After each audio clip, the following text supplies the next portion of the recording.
നമസ്കാരം.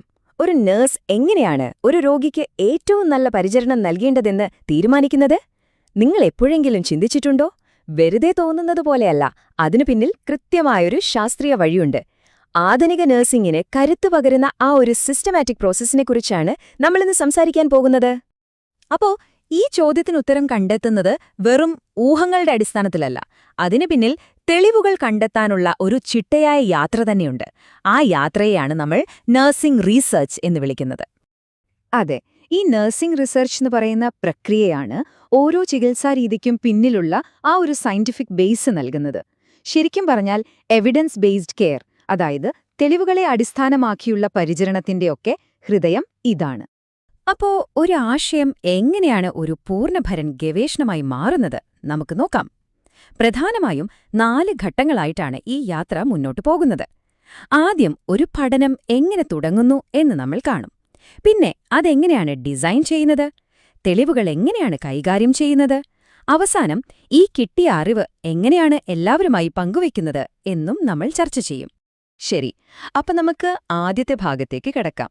ഏതൊരു വലിയ കണ്ടുപിടുത്തവും തുടങ്ങുന്നത് ഒരു ചെറിയ ചോദ്യത്തിൽ നിന്നോ അല്ലെങ്കിൽ ഒരു ആശയത്തിൽ നിന്നോ ആയിരിക്കും, അല്ലേ? ഗവേഷണത്തിന്റെ ആദ്യത്തെ ഘട്ടമായ കോൺസെപ്ച്വൽ ഫേസില് സംഭവിക്കുന്നത് അതാണ്. ഈ ഘട്ടത്തിലാണ് ഗവേഷകർ ഒരു വലിയ വിഷയമെടുത്ത് അതിനെ ഒരു പ്രത്യേക ചോദ്യത്തിലേക്ക് ചുരുക്കുന്നത്. പിന്നെ വെറുതെ അങ്ങ് പുതിയൊരു പഠനം തുടങ്ങുകയല്ല ചെയ്യുന്നത്. നിലവിൽ ഈ വിഷയത്തെക്കുറിച്ച് എന്തൊക്കെ കാര്യങ്ങൾ അറിയാം എന്ന് വിശദമായി പരിശോധിക്കും. എന്തിനാണെന്നോ, ഒരേ കാര്യം വീണ്ടും വീണ്ടും ചെയ്ത് സമയം കളയുന്നത് ഒഴിവാക്കാനും പഠനത്തിന് വ്യക്തമായൊരു ബ്ലൂ പ്രിന്റ് ഉണ്ടാക്കാനും ഇത് സഹായിക്കും. ഇതിൽ നിന്നാണ് ഒരു ഹൈപ്പോത്തീസിസ് രൂപപ്പെടുന്നത്. ഹൈപ്പോത്തീസിസ് എന്ന് പറഞ്ഞാൽ സിമ്പിളായിട്ട് ഒരു പഠിപ്പുള്ള ഊഹമാണെന്ന് പറയാം. നമ്മുടെ പഠനം മുഴുവൻ ഈ ഊഹം ശരിയാണോ തെറ്റാണോ എന്ന് തെളിയിക്കാൻ വേണ്ടിയുള്ളതായിരിക്കും.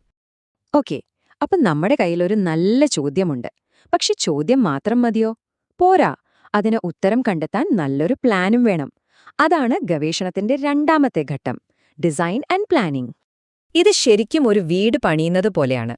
പഠനം എങ്ങനെ മുന്നോട്ട് കൊണ്ടുപോകണം, ആരെല്ലാമാണിതിൽ പങ്കെടുക്കേണ്ടത്, ഏത് രീതിയിലാണ് വിവരങ്ങൾ ശേഖരിക്കേണ്ടത്, ഇങ്ങനെ എല്ലാ കാര്യങ്ങളും മുൻകൂട്ടി പ്ലാൻ ചെയ്യുന്നൊരു ഘട്ടമാണിത്.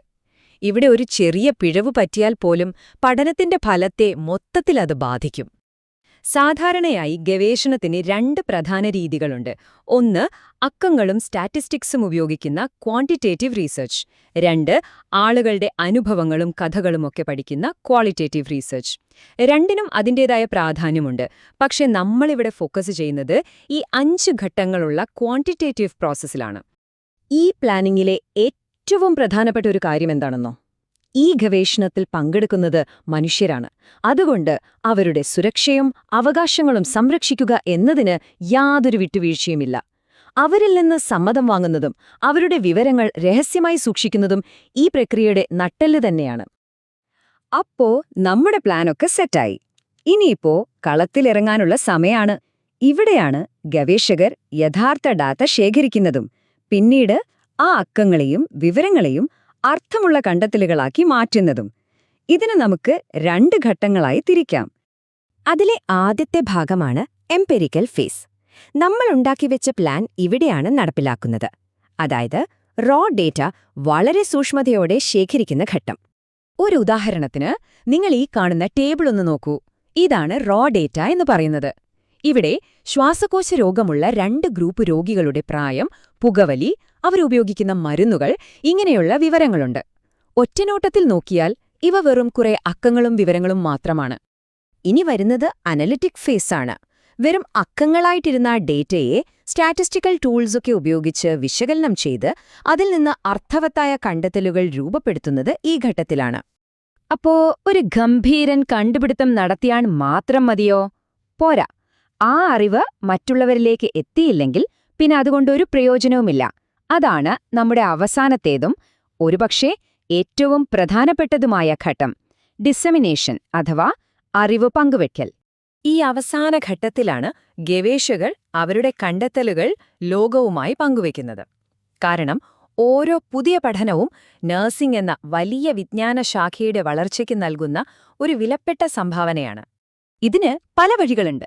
നിങ്ങൾക്കിവിടെ കാണാൻ കഴിയുന്നതുപോലെ ജേണലുകളിൽ ആർട്ടിക്കിൾസ് പ്രസിദ്ധീകരിക്കാം, കോൺഫറൻസുകളിൽ അവതരിപ്പിക്കാം, അങ്ങനെ പല രീതിയിൽ ഈ അറിവ് പങ്കുവയ്ക്കാം.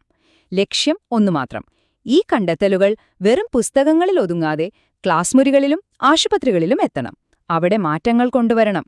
ഈ ഒരു വാചകം നമ്മൾ ഇത്രയും നേരം സംസാരിച്ച് ഈ മുഴുവൻ പ്രോസസ്സിന്റെയും ആത്യന്തികമായ ലക്ഷ്യം എന്താണെന്ന് കൃത്യമായി പറയുന്നുണ്ട്. അതായത് നഴ്സിംഗ് പ്രാക്ടീസ് മെച്ചപ്പെടുത്തുക, പുതിയ നയങ്ങൾ രൂപീകരിക്കുക, ഭാവിയിലെ ഗവേഷണങ്ങൾക്ക് വഴികാട്ടുക, ചുരുക്കത്തിൽ രോഗീ പരിചരണത്തിൽ ഒരു യഥാർത്ഥ മാറ്റം കൊണ്ടുവരിക. അപ്പോ ഒരു ചെറിയ ചോദ്യത്തിൽ തുടങ്ങി രോഗികൾക്ക് മെച്ചപ്പെട്ട പരിചരണം നൽകുന്നതിൽ അവസാനിക്കുന്ന ഈ ഗവേഷണയാത്ര ശരിക്കും ഒരു ചാക്രിക പ്രക്രിയയാണ്. അതൊരിടത്തും അവസാനിക്കുന്നില്ല. കാരണം ഓരോ ഉത്തരവും പുതിയ പുതിയ ചോദ്യങ്ങളിലേക്കാണ് നമ്മളെ കൊണ്ടുപോകുന്നത്.